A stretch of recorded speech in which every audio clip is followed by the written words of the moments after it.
Dear colleagues, ladies and gentlemen, I understand that I'm wearing this microphone to be on the catwalk there, but as a Minister of Justice in a field and on a topic which is so delicate, I prefer to read the speech rather than walking on the catwalk. First, I would like to thank the General Manager for his warm words of welcome. One of the reasons why I keep on teaching at this university 2 mornings per week is that men like him are really guiding and directing this university as it should be. I also want to say a warm word of welcome to our honorary Minister of Justice, as Koen qualified, Stefan de Klerk.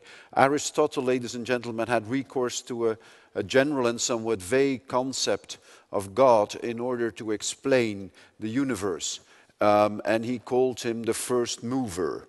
In order to understand the universe of justice wherein I'm working, I have to have recourse to a same somewhat vague concept, the first mover, and that is Stefan de Klerk. And you notice today that once again here, he was the first who made things go ahead and move forward. And that is what he has been doing ever since 1995. I would like to thank the Belgian Cybercrime Centre of Excellence for Training, Research and Education for this invitation. You know, and I do not have to convince you of the enormous opportunities the Internet offers, nor of the many diverse threats it creates. In our country, the number of registered cybercrime-related offences has steadily increased since the beginning of their registration in the police databases. In the past few years, the police databases have registered more than 15,000 cybercrime-related offences per year, which is no small number for our little country. That trend is the same in other countries. Allow me to quote the most recent Internet Organized Crime Threat Assessment report of Europol. Over the past few decades, the digital underground has evolved and matured from a few small groups, hacking and freaking for fun and prestige, to a thriving criminal industry that costs global economies an estimated US dollars 300 billion per year. End of quote. Criminals have been increasingly abusing cyberspace in order to expand or obscure their illegal activities, but countries cannot allow their democratic and economic structures to be disrupted or undermined. Our country has been increasingly arming itself against cybercrime, and as Minister of Justice, it's my duty to take new initiatives in the area of competence in collaboration with the government. I'm supposed to be brief, but I would like to elucidate nonetheless a few aspects of my policy intentions and that of the government. First, the government will reinforce the resources for the research on and the fight against cybercrime, and reinforce the cybersecurity at the level of police services, the intelligence services and the public prosecutor's office. As Minister of Justice, I will mainly focus on updating the legal instruments in order to deal with the changing technological environment of cybercrime more effectively. You all know better than I do which ways the Internet is advancing as a communication tool with applications such as Skype, Viber, WhatsApp, etc. In addition to changes to the Criminal Code and the Code of Criminal Procedure, the law on particular research methods for police services and the law on particular intelligence methods for intelligence services will be evaluated. Taking into account the scope of cybercrime and the priority that has to be accorded to it, I will outline a specific criminal policy in collaboration with the College of General Prosecutors. Those measures have to arm our services even more effectively in the fight against the abuse of the Internet and social media, so criminals cannot use them to commit offences or to facilitate or obscure offences. A second issue is the national cybersecurity strategy.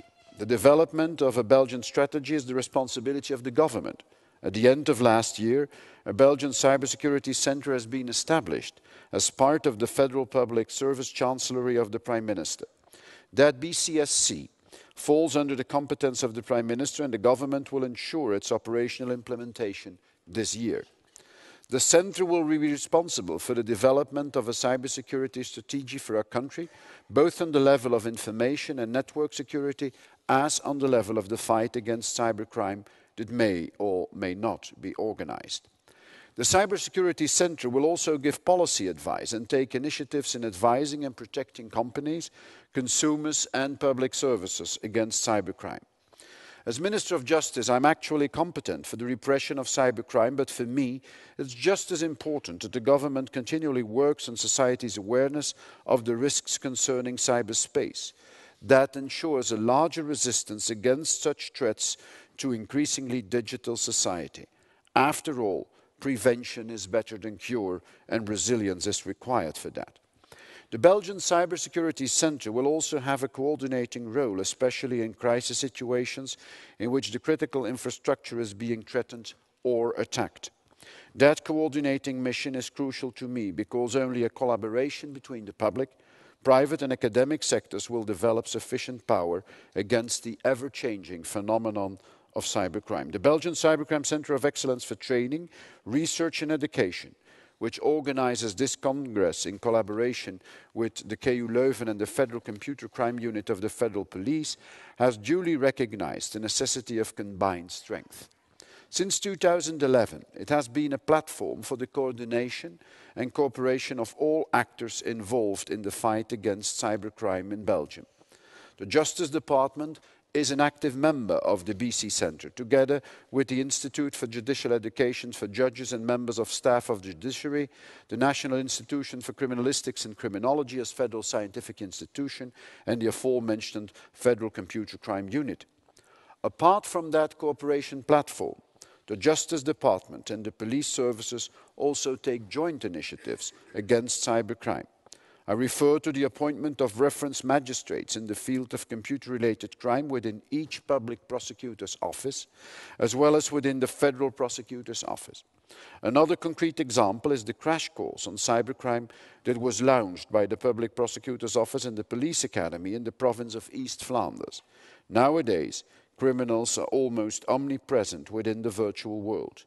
Therefore, police officers should be able to deal with a simple hacking and be taught how to respond to such crimes.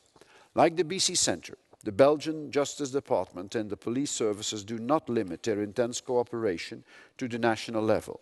This is currently shown by the highly international composition of this Congress, resulting from the large number of foreign colleagues who are present here today. This neatly brings me to the last topic I would like to discuss briefly, namely the need for international cooperation against cybercrime, for which national borders have become virtually non-existent. For several years, the international organized crime assessment performed by Europol has shown that cybercriminals are increasingly active outside of the classic structures of criminal organization. To execute a cyber attack, criminals very often cooperate through virtual contacts via the internet, each offering a particular expertise without the need to actually meet each other at a specific time or place. When such volatile criminal individuals conspire to commit cyber-related offences through the use of an international botnet, both the Justice Department and the police services are faced with an enormous challenge to offer an efficient and effective response. In the case of classical crimes, national borders provide already the perfect opportunity to hide. Cyber criminals, moreover, are not restricted by any physical or virtual borders and are almost completely free to use all the worldwide possibilities that the internet offers, generally even in absolute anonymity. Immediately after these opening speeches, two distinguished representatives of Eurojust and Europol will take the floor. One of them is, of course, a Belgian lady, Ms. Koen Geens, whom you all know. This shows that the aim of this Congress is completely determined by the aforesaid need for cross-border cooperation. As a result, rapid and solid information exchanges between the Justice Department and the police services within Europe, but also far beyond, have become extremely crucial. Therefore, the Belgian government supports the public institutions as well as the corporate and academic world in all their initiatives that contribute to achieving that goal. hence my personal presence during the opening session of this Congress. When fighting cybercrime, our government will pursue a harmonized approach and information exchange at European level, both with regard to the risks and the security leaks, as with regard to the fight against cyber attack. Within said framework, our country is an active member of the EU Cybercrime Task Force, the European Cybercrime Training and Education Group, the European Government Computer Emergency Response Teams groups, the Europol Cybercrime Expert Meeting, the Interpol European Working Party on IT crime, etc. It proves that Belgium assumes its responsibility on an international level as well.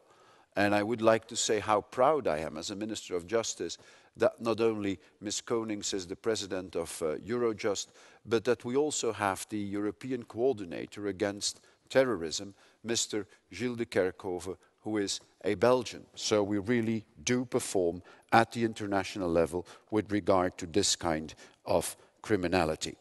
Since you're attending this international congress, I do not have to convince you of the great importance of the fight against cybercrime. I already wish to thank all the distinguished speakers and panel members for their highly appreciated contribution to the success of this Congress.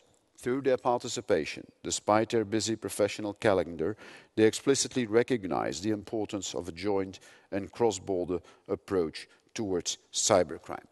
The organizers, I wish them a lot of luck and endeavor with regard to the acquisition of new funds for research. And my duty now is to introduce the next speaker, which is our Belgian federal prosecutor, public prosecutor, Mr. Frederik van Leeuw, whom I want to thank once more for his most efficient intervention with regard of recent terrorist threat in Belgium. The reason why I feel so secure is most of the time Mr. Frederik van Leeuw. Ladies and gentlemen, he has the floor.